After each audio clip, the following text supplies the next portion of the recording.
Found this lovely bee, this little worker bee, when I was putting my sculptures out. Very sluggish. So I mixed up a little sugar water for her.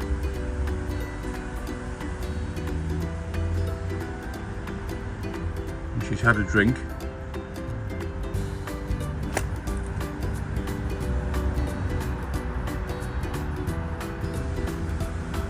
Now she's having a clean.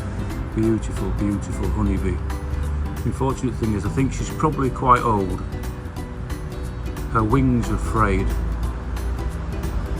I don't know how long honeybees live for. In the summer when they're in full production it's probably only a couple of weeks. But I've tried my best with this last hard working female bee.